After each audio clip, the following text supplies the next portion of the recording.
As I entered the classroom, all the students were looking at me. They were scanning me from head to toe. Everyone was curious to know who my dad was so they could measure my social value. They looked at my shoes, clothes, and bag. I knew they criticized every single detail in my physical appearance. I looked around and saw only famous brands. They all looked well-dressed and rich. It felt as if I was attending a fashion week in Milan. I knew right away that my $10 bag wouldn't fit in such a place. I knew I was going to be asked a lot of questions and treated differently. But before I continue, hit the like and subscribe button. If you do, you'll find a fortune hidden under your bed by tomorrow morning. Trust me, it works. Hi, my name is Karen, and I am the new student. I am looking forward to knowing you all, I said with a shivering tone, when a voice replied scoffingly out of nowhere, Yeah, if you survive till the next week. It was a male's voice, but I wasn't sure of the speaker's identity. I was too nervous and just pretended not to hear his comment. I went to my seat while hoping that this day would end without any drama. I know changing schools is terrifying. Almost all students worry about their first day because they want to fit in and they are afraid of being isolated. My case was totally different. I was not only afraid to be left alone or isolated, I was afraid of exposing my real identity.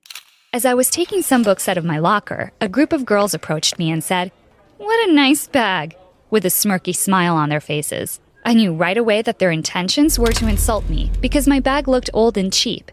Yet I replied, "Thanks," confidently, and walked away. After all, I guess the mysterious voice meant them when he said, "if you survive."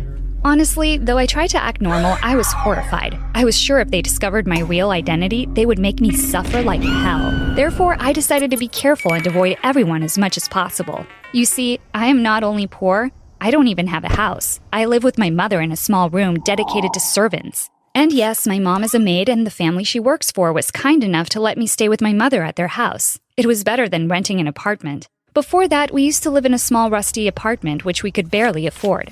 My father left us when I was a baby, and my mother took full responsibility. She used to prevent herself from eating just to buy me whatever I wanted. But when my mother applied to work for the family we live with, our life changed and things got better.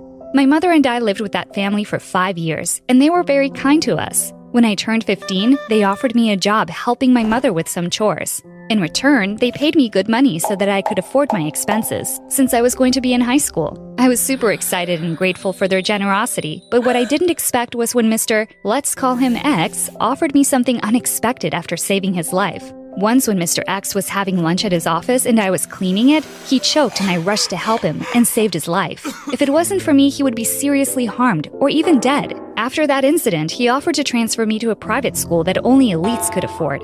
He said that I am a smart kid and should be properly educated. His niece Mia attends that school and we're good friends. She always tells me how great it is to be in such a good school, and if a person graduates from it, they won't find it hard to apply to any university they want. I hesitated at first, but I also thought about our lives. I mean, this great opportunity comes once in a lifetime, and it will open new doors for me. Therefore, I accepted the offer, and Mr. X assured me that he'd pay all the expenses. Now that I've told you my secret and how I got into such a great school, let me get back to the locker story. It just did not end there. After I said thanks and left, their leader, Kara, called me. "Hey, you. What's your name again, Carla?"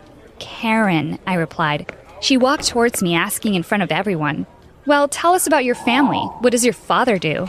I felt my body shaking. I wasn't ready for such a question. I started sweating and looking around, trying to think of something to say. I was afraid to confess, but at the same time, I was also afraid to get caught telling lies.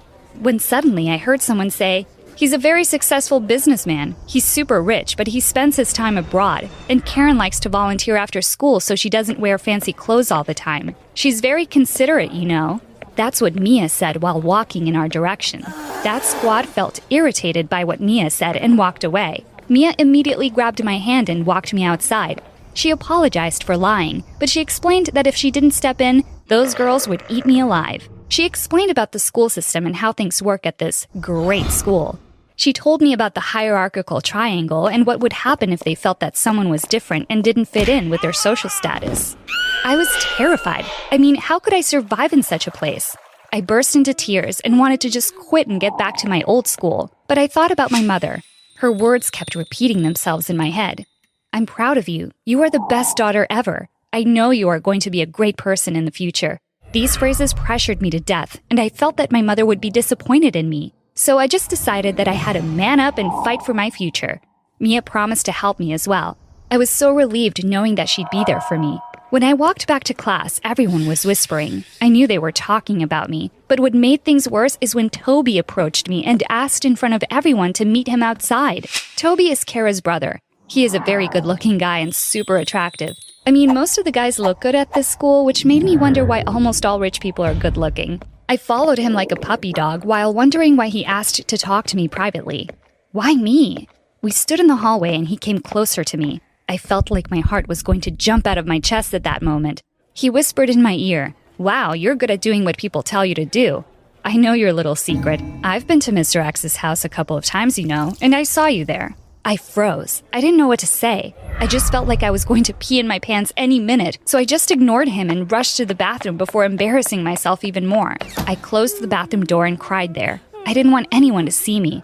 I didn't want to look like a weak person. Honestly, I was terrified. What does he mean by that? Is he going to take advantage of me now? What should I do? I called Mia immediately and told her what had happened. She was shocked. She told me that Toby is worse than his sister, and I should try and avoid him as much as possible. I went back to class feeling horrified, yet he wasn't there, which made me feel better.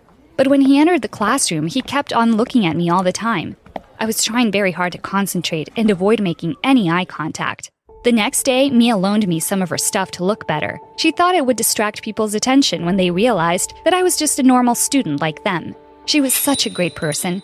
She brought me the most beautiful bag I'd ever seen, some accessories, and wonderful designer shoes. And when I walked to school that day, I felt triumphant. People will finally leave me alone, I thought. But I was wrong. When I entered the classroom, I saw Kara standing there waiting for me. She said, "Hi, new student. Love the new look since you look good enough. And as Mia said, you have a great mansion. Why don't you invite us to your house? It's kind of a new student's ritual. Every new student has to throw a party and invite all of our classmates." I stood there speechless. I didn't know what to say. What should I do? I felt my heart racing and my body trembling. And what made things worse is when I saw Toby standing in the corner smirking. I took a deep breath and finally said, "Yes, I would love to. But meanwhile, we are moving to a bigger house. Once we're done moving, I'll invite all of you." I hoped the conversation would end with this sentence. However, it did not. Kara didn't buy my pathetic lie and said, "It's all right. We can come today after school just to hang out. And then you'll throw us another party once you move to your bigger house." And she was stressing the word bigger. I immediately knew what was going on. I was sure that Toby told her what happened yesterday and exposed my real identity. She wants to embarrass me in front of everyone.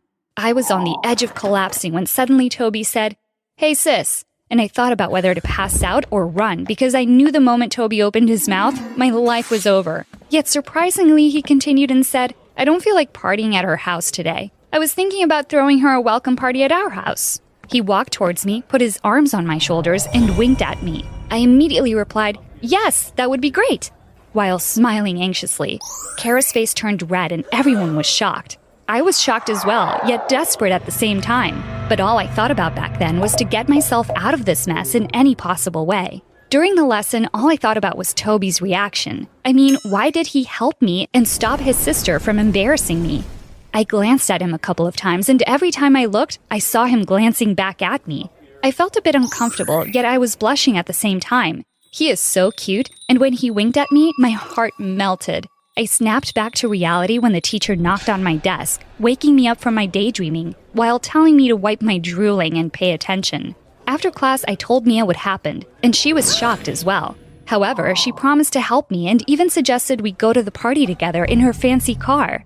However, she told me that what Toby did was unexpected and confusing. When Mia and I arrived at the party, I didn't expect what was going to happen that night. I didn't know that my life would turn upside down. When I thought Toby was trying to help me, I was wrong. Their evil genes are way too strong to have kindness in them. After a while, when almost all the school was there, Kara made an announcement and told everyone that she had a surprise for me. She invited me to the stage in front of everyone and called a maid to bring a special drink that was made especially for me. And when the maid approached me holding the drink, my heart stopped. It was my mom. That evil brat. She hired my mother to humiliate both of us. Mia was standing among the crowd and looked worried. She was surprised to see my mother there as well. I stared at my mother and I knew that she felt something was wrong, so she acted as if she didn't know me. I looked at Kara and saw the evilish look she had on her face. I knew that she planned for more. Kara walked towards my mother and poured her drink on her as if it was an accident.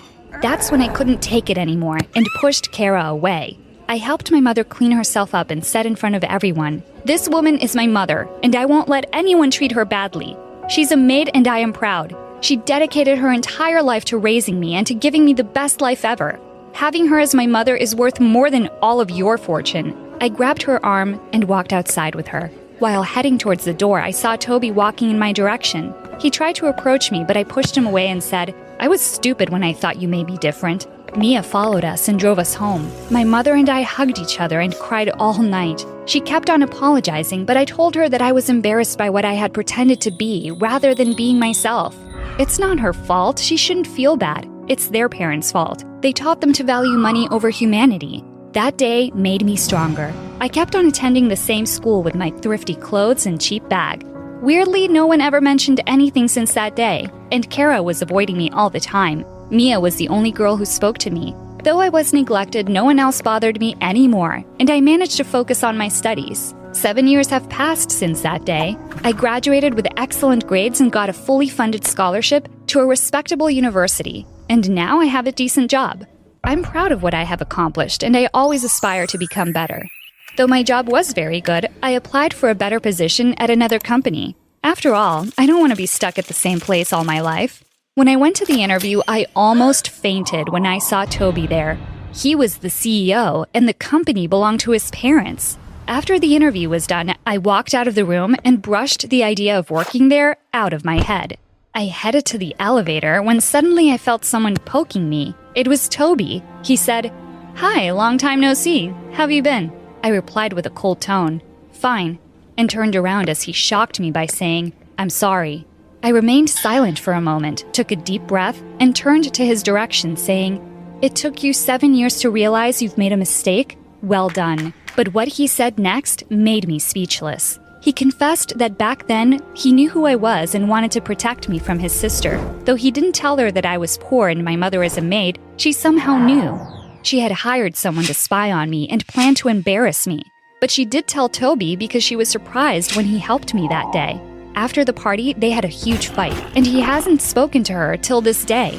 He also threatened her and anyone else who tried to hurt me at school. He was protecting me secretly the whole time. I asked him why he hadn't explained that when we were in school. He said, "I saw the look on your mother's face, and I felt disappointed in myself and disgraceful." My mother? What is that supposed to mean? I asked confusedly.